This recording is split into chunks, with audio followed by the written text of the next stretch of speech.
É com muita felicidade que a gente vai realizar hoje pela primeira vez na cidade de Cacoal e também no estado de Rondônia a primeira vaporização do tecido prostático pela técnica do Rezum, né? Confirmando mais uma vez aí sempre o instinto vanguardista aqui do Hospital Acidentados, que sempre preza por ter iniciativa em trazer tecnologia nova, em oferecer o que tem de melhor aí para o paciente da região, não só do interior do estado de Rondônia, mas também pacientes de cidades mais distantes, até mesmo de outros estados, que acabam buscando tratamento aqui com a gente. É uma técnica relativamente nova no Brasil, né? Tá desde 2023, mas já é uma técnica sedimentada nos Estados Unidos, né? E tem assim inúmeras vantagens. A principal vantagem dela seria a exposição de um baixo risco ao paciente, né? Então toda vez que a gente pensa em cirurgia, a primeira coisa que nos vem à cabeça é o risco que aquele procedimento vai nos impor. E obviamente que a gente busca sempre no tratamento cirúrgico um benefício, esse equilíbrio com o risco é sempre muito importante, né, para avaliar realmente a decisão que vai ser tomada. Então o Rezum ele tem como uma grande característica de ser minimamente invasivo, é um procedimento que a gente faz com uma sedação, só para exemplificar. Acho que boa parte da população já foi submetida a uma endoscopia digestiva alta, onde se faz uma sedação leve e com poucos minutos depois do procedimento a gente já consegue se alimentar e ir para casa, né? É algo muito parecido, a sedação tem mais ou menos a mesma profundidade e com pouco tempo a gente consegue liberar o paciente, então não necessitando de internação. Também outra coisa muito interessante é o retorno precoce às atividades habituais daquele paciente. Importante também deixar muito claro que essa técnica traz uma inovação muito grande, né? A hiperplasia prostática benigna, ela basicamente é uma doença obstrutiva. Ela atrapalha o esvaziamento da bexiga, né, por um mecanismo mecânico, a próstata cresce e a urina fica difícil de passar, né? E o objetivo dos tratamentos cirúrgicos, sejam eles quaisquer que sejam, é justamente buscar desobstrução. E os vários outros procedimentos que tem no portfólio do tratamento cirúrgico, eles têm como efeito colateral, vamos dizer assim, né, a dificuldade do paciente manter a ejaculação. Então é algo que o paciente, 90% aproximadamente dos pacientes submetidos a outros tratamentos cirúrgicos da próstata, evolui com ejaculação retrógrada. Não há nenhuma perda de potência, na grande maioria das vezes, o paciente tem boas ereções, porém na hora da ejaculação, o orgasmo é seco. E essa técnica traz essa vantagem, né? 90% dos pacientes preservam a ejaculação. Tem um nicho de paciente muito interessante que vai se beneficiar dessa técnica, né? Pacientes jovens em uso de terapia para próstata e também um grupo de pacientes mais idosos, que inclusive são os que nós vamos tratar hoje, né, que tem um baixo performance para cirurgias de maior porte e a gente consegue oferecer um tratamento desobstrutivo com um mínimo de risco para esse paciente e, na grande maioria das vezes, livrando ele da condenação pelo uso da sonda até o fim da vida. Então eu acho que isso talvez traz uma grande satisfação da gente poder ter isso em portfólio, de oferecer para o nosso paciente aqui a possibilidade de um tratamento minimamente invasivo, livrar ele da sonda.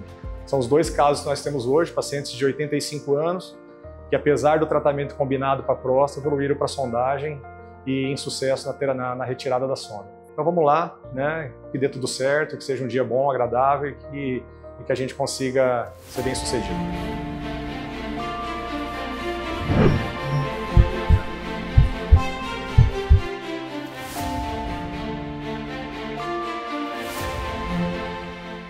Bom, o crescimento benigno da próstata é uma doença extremamente prevalente, né?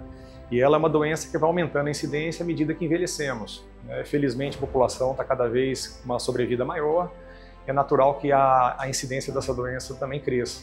Ela gera uma perda de qualidade de vida muito grande para o paciente que tem esse problema. Vários distúrbios miccionais, aumento da frequência, urgências, né, incontinências de urgências, né, perda, né, no caso seria a perda de urina involuntária, né, muitas micções noturnas, dor no pé da barriga, enfim, né, sem dúvida nenhuma são pacientes que, apesar da doença ter um surgimento meio insidioso e dar uma certa, né, isso promove uma certa adaptação do paciente, os que sofrem desse problema realmente têm uma perda na qualidade de vida muito grande. Né? Hoje as terapias medicamentosas são bem eficientes, mas infelizmente, como todo remédio, ele tem alguns efeitos colaterais, né? O custo também não é ainda tão acessível a todo paciente, né? E é uma terapia contínua, mas a hiperplasia ela tem vários estágios, né? A fase inicial normalmente a gente trata com monoterapia né, um único remédio, e à medida que o paciente é uma doença progressiva, é interessante dizer que a tendência do paciente com hiperplasia é ir piorando com o tempo, mesmo com o uso da medicação, e alguns sinais de alarme que o urologista vai perceber, né, na conversa com o paciente, com alguns exames subsidiários, vai definir aí os próximos passos, né, que seria a associação de medicações e no fim, digamos assim, quando há refratariedade do tratamento medicamentoso, a terapia cirúrgica acaba sendo uma opção. Os pacientes acabam, infelizmente, evoluindo para retenção urinária, instabiliza o tratamento por algum motivo, por uma infecção, por uma necessidade cirúrgica. Esses pacientes acabam evoluindo para a sonda e acabam não conseguindo sair do catéter. E nesses casos, o tratamento cirúrgico ele é mandatório. Esse daqui é o gerador do Rezum, tá? É ele quem faz a conexão junto com o dispositivo médico, com a pistola, que é inserida na uretra prostática. No gerador a gente tem essa bomba peristáltica. Além disso, a gente tem um cabo de conexão e o tubo onde vai a água destilada, que é onde sai a água para que ocorra a vaporização dentro do tecido prostático. Aqui o gerador ele mostra um pouco do que foi o procedimento que o Dr. Fábio acabou de realizar no momento. Foram 8 aplicações, sendo 3 do lado do lóbulo lateral direito e 3 do lóbulo lateral esquerdo e 2 no lóbulo mediano. Então a gente consegue ver aqui o tempo de 9 segundos de cada aplicação, e dentro do procedimento a gente consegue ver aqui também que o doutor utilizou 475 ml de soro. Então aqui ele traz um pouco do resumo do que foi o procedimento, e o mais importante de tudo aqui do gerador é a gente conectar da melhor forma possível para que não ocorra nenhum erro durante o procedimento. É o primeiro aparelho do Estado, então a gente já está em tratativa de compra aí já há uns 2 meses, exige, apesar da técnica ser minimamente invasiva, mas existe todo um treinamento, uma certificação que é exigida pela própria empresa, então a gente não pode utilizar o aparelho sem ser certificado, nem nos vende os devices aí se você não tiver certificação. Então hoje, sendo os primeiros casos, a gente tem aqui uma equipe da Boston presencial para acompanhar os detalhes do procedimento e nos dar realmente as minúcias necessárias para que o sucesso seja garantido.